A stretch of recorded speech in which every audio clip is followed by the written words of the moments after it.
ఏలూరు జిల్లా చింతలపూడిలోని రామకృష్ణ నగర్లో టౌన్ అధ్యక్షులు వెంకటేశ్వరరావు, ప్రధాన కార్యదర్శి నాగభూషణం ఆధ్వర్యంలో స్థానిక వార్డు కౌన్సిలర్ రవితో కలిసి ఎమ్మెల్యే అభ్యర్థి సొంగ రోషన్ కుమార్ను, ఎంపీ అభ్యర్థి పుట్ట మహేష్ యాదవ్ను గెలిపించాలని ఇంటింటికి తిరిగి ఉమ్మడి కూటమి ప్రవేశపెట్టిన కరపత్రాలను పంపిణీ చేసి పథకాలను వివరించడం జరిగింది. వైసీపీ ప్రభుత్వం వచ్చి 5 సంవత్సరాలు గడుస్తున్నా రోడ్లు, వీధి దీపాలు, కనీసం త్రాగునీరు లేక అనేక అవస్థలు పడుతున్నామని ప్రజలు ఈ సందర్భంగా ఆవేదన వ్యక్తం చేశారు. ఆంధ్ర రాష్ట్రం మాత్రం అభివృద్ధి పదంలో పూర్తిగా కూరుకుపోయిందని, సైకిల్ గుర్తుకు ఓటు వేసి ప్రజాప్రభుత్వాన్ని ప్రజలే ఏర్పాటు చేసుకోవాలని కూటమి నాయకులు ఈ సందర్భంగా ప్రజలకు పిలుపునిచ్చారు.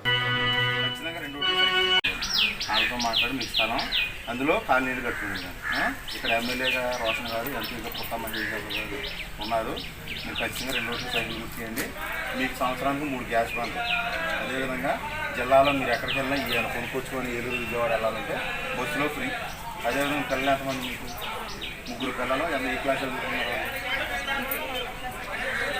వాళ్ళకి సంవత్సరానికి 15,000 పడతాయి. ఎంతమంది పిల్లలు ఉంటే అన్ని 15,000. అదేవిధంగా పెద్ద పిల్లలు 15 సంవత్సరాల దాకా ఉంటే రైతు వారి ఎకరం 2 ఎకరాలున్నా ఖచ్చితంగా 2 రోజులు. మరిన్ని అప్డేట్స్ కోసం మా ఛానల్ని సబ్స్క్రైబ్ చేయండి.